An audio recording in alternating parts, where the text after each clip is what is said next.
तो आज का अपना जो टॉपिक है बेटा वो है expression for capacitance of parallel plate capacitor. आज अपन को क्या लेना है बेटा, एक कैपेसिटर लेना है। क्या लेना है? Capacitor, parallel plate capacitor. Parallel plate capacitor क्या होता है? जिसमें दो प्लेटें होती है, जिसमें दो प्लेट होती है, एक पॉजिटिव प्लेट, एक नेगेटिव प्लेट, एक पॉजिटिव प्लेट और एक नेगेटिव प्लेट। कैपेसिटर क्या होता है बेटा? एक डिवाइस होती है, एक इलेक्ट्रॉनिक डिवाइस होती है जिसका काम क्या होता है? एनर्जी को स्टोर करना। क्या करना? एनर्जी को अपने अंदर स्टोर करना। अपने जो घरों में फ़ैन, कूलर, इन सब में एक जो सेल होता है, उस सेल को ही क्या कहते हैं? कैपेसिटर कहते हैं। क्या कहते हैं? कैपेसिटर, जिसका काम होता है एनर्जी को अपने अंदर स्टोर करना। और एनर्जी को स्टोर करने की जो एबिलिटी होती है उसको कहते हैं कैपेसिटेंस। क्या कहते हैं? कैपेसिटेंस। अब इस पॉजिटिव चार्ज प्लेट की वजह से इलेक्ट्रिक फील्ड जनरेट होगा विच इज़ E1। इसकी वजह से जो इलेक्ट्रिक फील्ड जनरेट होगा विच इज़ E2। तो सबसे पहले अपन निकालते हैं टोटल इलेक्ट्रिक फील्ड कितना जनरेट। सबसे पहले E1 की वैल्यू निकालते हैं। पॉजिटिव प्लेट की वजह से कितना इलेक्ट्रिक फील्ड जनरेट होता है। तो आपको पता है कोई भी एक शीट, ये प्लेट की एक तरह की एक शीट है, तो किसी भी शीट की वजह से इलेक्ट्रिक फील्ड इंटेंसिटी आती है which is sigma upon 2 epsilon naught. तो E1 की वैल्यू क्या आएगी? Sigma upon 2 epsilon not. Similar E2 की भी वैल्यू क्या आएगी? ये भी एक शीट है, इसकी वजह से भी सिग्मा अपॉन 2 एप्सिलॉन नॉट। तो total electric field E which is equal to E1 plus E2। E1 की वैल्यू क्या है? Sigma upon epsilon not. E2 की वैल्यू है सिग्मा अपॉन एप्सिलॉन नॉट। दोनों की वैल्यू पुट कर दो। Sigma upon 2 epsilon not plus sigma upon 2 epsilon not. LCM क्या आएगा?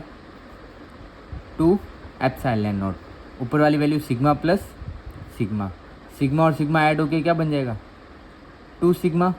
और यहाँ पे 2 एप्सिलॉन नॉट, 2 से 2 कैंसिल। तो इलेक्ट्रिक फील्ड कितना आ रहा है? Sigma upon epsilon not. Electric field कितना आ रहा है? Sigma upon epsilon not. अब ये दोनों प्लेटों की वजह से आ रहा है टोटल इलेक्ट्रिक फील्ड आ रहा है, इस प्लेट की वजह से और इस प्लेट की वजह से। ई की वैल्यू आ गई सिग्मा अपॉन एप्सिलॉन नॉट। अपन एक चीज़ ये मानते हैं कि जो ये दोनों प्लेट है, इन दोनों प्लेट की जो बीच की डिस्टेंस है, दोनों प्लेट के बीच का सेपरेशन या बीच की distance which is small D. क्या लेके चलते हैं अपन? Small D. तो आपको पता है एक टॉपिक पढ़ा था अपन ने, इलेक्ट्रिक फील्ड इंटेंसिटी और इलेक्ट्रिक पोटेंशियल में relation. V is equal to क्या होता है? E into R. V is equal to E into R. तो यहाँ पे R का काम कौन कर रहा है? स्मॉल डी काम कर रहा है। कौन काम कर रहा है? स्मॉल डी, जो बताता है दोनों प्लेटों के बीच की डिस्टेंस। तो V is equal to E into D. तो V is equal to E की वैल्यू ये रही इक्वेशन नंबर 3। इक्वेशन 3 से वैल्यू यहाँ पुट कर दो। तो sigma D upon epsilon naught. V is equal to क्या आ गया? Sigma D upon epsilon naught. यहाँ पे जो सिग्मा है, सिग्मा कहलाता है surface charge density. Surface charge density का मतलब होता है पर यूनिट एरिया में, पर यूनिट एरिया में कितना चार्ज डिस्ट्रीब्यूट हो रहा है, पर यूनिट एरिया में कितना चार्ज डिस्ट्रीब्यूट हो रहा है, उसको कहते हैं सरफेस चार्ज डेंसिटी। तो ये वैल्यू यहाँ पे पुट कर दो। तो V इज इक्वल टू क्या आ जाएगा? Q D upon A epsilon not. V D is equal to क्या आ गया? Q D upon A epsilon not. अपन को मिल गया यहाँ से इलेक्ट्रिक पोटेंशियल कि इन दोनों प्लेट में कितना पोटेंशियल आ रहा है। This is equation number 4। अब आपको निकालना है क्या है? मेन कैपेसिटेंस निकालनी है। क्या फाइंड आउट करनी है? कैपेसिटेंस। तो आपको पता है कैपेसिटेंस का जो फॉर्मूला होता है कि जो कैपेसिटेंस होती है C इज इक्वल टू क्या होता है? Q इज इक्वल टू होता है CV। Q बराबर क्या होता है? CV। तो C इज इक्वल टू क्या आएगा? Q upon V। C is equal to क्या आएगा? Q upon V। अपन को V की वैल्यू ऑलरेडी गिवन है। V is equal to Q D upon A epsilon naught. ये वैल्यू यहाँ पे पुट कर देते हैं। तो C is equal to Q upon V की वैल्यू क्या आ रही है? Q D upon A epsilon naught. ये वैल्यू कहाँ चली जाएगी? ऊपर। ये Q से Q कट। तो C इज इक्वल टू क्या बनेगा? ए एप्सिलॉन नॉट अपॉन डी। ये कहलाता है capacitance of parallel plate capacitor. क्या कहलाता है?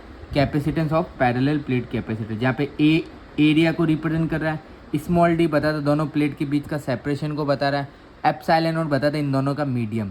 इन दोनों में अभी मीडियम क्या लेते हैं अपन? वैक्यूम लेके चलते हैं। क्या लेके चलते हैं अपन? वैक्यूम। इट मीन्स इन दोनों प्लेट के बीच में क्या है? फ्री स्पेस है। क्या है?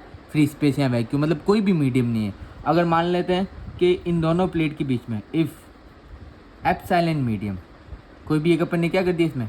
डाइलेक्ट्रिक कांस्टेंट फिल आउट कर दिया। क्या बढ़ दिया? एक डाइलेक्ट्रिक कांस्टेंट जिसको एप्सिलॉन मीडियम बोला। तो कैपेसिटेंस क्या हो जाएगी? C is equal to A epsilon naught किस में चेंज होएगा? एप्सिलॉन और डी। अब आपको पता है एप्सिलॉन आर की जो वैल्यू होती है विच इज़ होती है एप्सिलॉन अपॉन एप्सिलॉन नॉट। तो एप्सिलॉन इज इक्वल टू क्या आएगा, एप्सिलॉन नॉट एप्सिलॉन, या एप्सिलॉन आर का मतलब होता है डाइलेक्ट्रिक कांस्टेंट। क्या होता है, डाइलेक्ट्रिक कांस्टेंट। यहाँ से एप्सिलॉन की वैल्यू क्या आई, एप्सिलॉन नॉट एप्सिलॉन आर। ये एप्सिलॉन नॉट एप्सिलॉन आर यहाँ पे पुट कर दो तो कैपेसिटेंस क्या आएगा, C is equal to A epsilon not epsilon R D. ये कहलाता है capacitance of parallel plate capacitor, जब उनमें एक डाइलेक्ट्रिक कांस्टेंट फिल कर रखा हो। और ये कहलाता है capacitance of parallel plate capacitor, जब उन दोनों के बीच का मीडियम क्या हो, वैक्यूम हो, मतलब फ्री स्पेस हो, कोई भी एक मीडियम पर्टिकुलर नहीं हो। इसमें क्या है, एक डाइलेक्ट्रिक कांस्टेंट एप्सिलॉन आर, जहाँ पे अपन एप्सिलॉन आर भी लिखते हैं या फिर के भी लिखते हैं। के भी और एप्सिलॉन आर दोनों किसको डिनोट करता है, डाइलेक्ट्रिक कांस्टेंट को डिनोट करता है। किसको डिनोट करता है, डाइलेक्ट्रिक कांस्टेंट।